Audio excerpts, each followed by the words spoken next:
Hey guys, it's Kaz here, and today I'm doing a tag, a little bit of a festive tag. So I was tagged to do this by Katie over at The Introverted Reader. I'll leave their channel down below, and I shall leave the original as well, which is by Girl Reading, who hasn't uploaded for several years, but I'll still leave the original down below because she created it, so you know, there you go. This is called the Festive Christmas Book Tag, I believe, and yeah, it's festive and it's Christmassy and it's a booking and it's a tag, so let's just jump straight in. So question 1 is a fictional family you would like to spend Christmas dinner with. So my first impression, the Raven Boys, the Raven Gang, people call it the Gangsy, which is random and I've never said that in my life, but now I have. But yeah, they just seem so fun and it would just be interesting, and sometimes I like to just go and sit in the corner on my own, and I'll be allowed to do that here. I think it'll be a good time. Not too much, because some groups of people, there are a lot, and I'm an introvert and I feel like they would let me have my time, but also enjoy the time with them, and it will be great. Question 2 is a bookish item you would like to receive as a gift. So the easiest answer to this is obviously a book. Does that count as a bookish item? Yes, it does. I don't really do bookish items. Bookmarks are cool, I have loads, I just pick up the one that's closest to me when I'm reading something. Book sleeve, I like the idea of a book sleeve, but I just throw the book in my bag, don't really care. Bookish merch, I mean I'm literally wearing a bookish jumper right now, but there's not many books or series that I care about enough to want to like wear the merch. Well, I'd wear it if I got it, but not something that I would be like, get me this. Prints, again, prints are cool, but just give me a book in it. Easy answer. Question 3 is a fictional character you think would make a perfect Christmas elf. So I can't bother to pull one of the books out because it's in a big old set, but imagine Gollum as a Christmas elf. Imagine Gollum as an elf. He's already really good with precious things. I don't need to explain it anymore. Just imagine Gollum as an elf. You're welcome.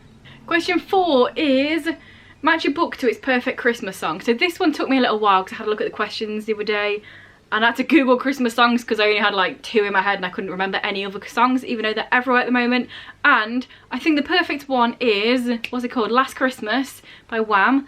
Here are some of the lyrics. Last Christmas I gave you my heart, but the very next day you gave it away. This year, to save me from tears, I'll give it to someone special. And straight away, when I saw the name of that song and the lyrics came into my head, this is the book that I thought of. Heartbreak Boys by Simon James Green. In this, straight away at the beginning, main character, he has a boyfriend and his boyfriend cheats on him with another guy's boyfriend, and then those two people, the ones that were cheated on, go on a road trip and take pictures on Instagram to show that their life is so much better without these two people in it. They break their heart. So, correct me if I'm wrong, but that is literally the perfect book to go to that song. Question 5 is by Humbug.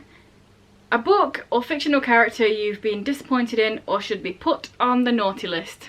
So, I feel like it is only apt for me to say As Good as Dead by Holly Jackson, just for the pure fact that a couple of months ago in my wrap up, I ranted about this book for about 15 minutes, so it would be silly to choose any other book, wouldn't it? If you want to know my thoughts about that, it was August, I believe. August wrap up. Check it out at the end of there. The last 15 minutes of that whole video is me moaning about this book. Spoilers, obviously. But yeah. Disappointing. Before we carry on, let's just nip on over to one of the sponsors and then I shall be back with more festive booky questions. I'm literally in the bath. Why is he drinking the water? Hi. Excuse me. Okay. So question 6 is a book or a fictional character you think deserves more love and appreciation and deserves to be put on the nice list. So I'm going to go with Leo from the Constellation Saga, and it is because I love Leo. He is a quiet character, he's unassuming, he's the guy that's in the background, but he deserves everything. I don't think people who read this necessarily don't like him, but there's big personalities like Asher and River who obviously hold people's attention as like the favourite characters or whatever. Kitty, the main character, is really cool. But Leo, he's absolutely adorable and he's amazing and I love it, and he's the quiet guy in the background, and that is me, and I love when I read about that. It's also one of the reasons I love Noah so much in The Raven Cycle, because he's just like the guy in the background that's really quiet. Sometimes introverts need representation as well. So question 7 is red, gold and greed. No, that's not Christmas spirit at all. Red, gold and green. A book cover that has a wonderful Christmassy feel to it. Now first of all, my first thought, and this is so not Christmassy, but I just thought it was funny. Look at this. Red, gold, green. This series is definitely not Christmassy vibes. All the feels, all the aggression and death and sadness, and it's amazing though. But we won't go with that because that is not what we're here for. We're not here for tears. We're here for Christmas vibes. But the book that I saw, I thought pretty much fits that, is Fire by Kristen Shaw. It is mainly green, it's got gold writing on it, and fire. She's wearing red, she's got red hair. It's called Fire. It fits. I'm sure a lot of people could pick up Christmassy books, but I don't really read Christmas-based books. It's not a thing I do. I don't really read seasonally either. That's a thing people do. They're like, oh, it's winter now, I'm going to pick up these books. Oh, it's October, I'm going to read my thrillers. I'm just like, bro, I'm going to read whatever I'm in the mood for. So, side note. Anyway, let's just carry on. 8 is the last question, and it is a book or series you love so much you want everyone to find under their Christmas tree this year so they can read it and love it too. So a series that I think everyone should read, and this is kind of hard because so many series it's like you can love them but you know they're for a specific person. So All for the Game series, absolutely love it. I'm trash for All for the Game, but I also know that it's probably not going to be everyone's cup of tea. So, you know, same with the Half Bad series that I just showed. One of my favourite series ever. I know that not everyone wants that heartbreak and that anger and sadness and depression inside them. You know, that's fine. Not everybody wants that. So, it's kind of a hard question. The Raven Cycle, I feel like loads of people have read, but also it's not for everyone, because if you don't like a lot of character development and you want to care about the story more, especially the first book, you're probably not going to carry on the series because the first book, not much happens realistically. It's more about the characters. So that's kind of out as well for telling everybody to read. So I'm just going to tell everybody to read my sister's books, because why wouldn't I, given the opportunity with this question? And I'm giving you a choice as well. So the Constellation Saga, that's a series that you can read if you like high fantasy. But Mayamon, you can read Mayamon if you like game lit. It's all your choice, but read one of them or all of them.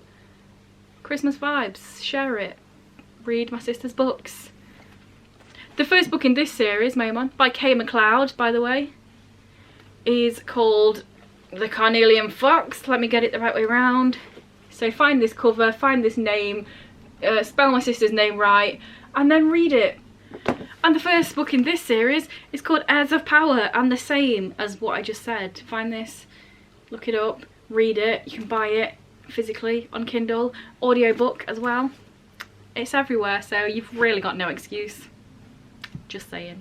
To be fair, that was a little bit of a lie, because I'm pretty sure the Constellation Saga doesn't have an audiobook at the moment, but the Mayamon series does, so read it. And yeah, that was the last question of this tag. Should I tag some people? Do I feel up for tagging some people? Do I know who's done this and who wants to do this? I don't know, but I'm going to tag some people. So, these people, if you want to do it, you can. I'll tag Dane Reads. I'll tag Cat Reads and Reviews. Who else? People that I don't think I've done this tag. Maybe Ashley's Media Addiction. If you want to do this tag, there you go. I've tagged you.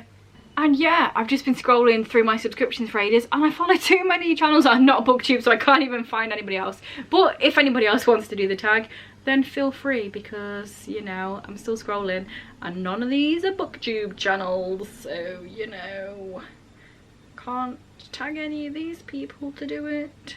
So yeah, let me know down below any of your answers to the questions, or any thoughts and feelings and things about my answers, or anything. Just write it down below in it if you want. You don't have to, but it's there for you to comment, and I'll comment back, and that's how this works. Otherwise I'm just talking into the void, which, yes, I do know that is exactly what's happening. So yeah, all that jazz. If you enjoyed this video, maybe check out some more, and if you continue to enjoy it, then subscribe if you want. I think I'm like 5 away from 900 subscribers. Imagine that. I've been here for many years. Imagine hitting 900 subscribers, but don't feel pressured. I'm not that kind of guy. If I hit it before the end of the year, I do. If I don't, I don't. I'm not going to force you, because if you hit the subscribe and don't watch, there's no point. Only subscribe if you want to. If this rambling sounds good, I'm definitely just making people want to not subscribe right now. So I'm going to shut up, leave you to it. You can get on with your day, watch some other things, and yeah. Bye.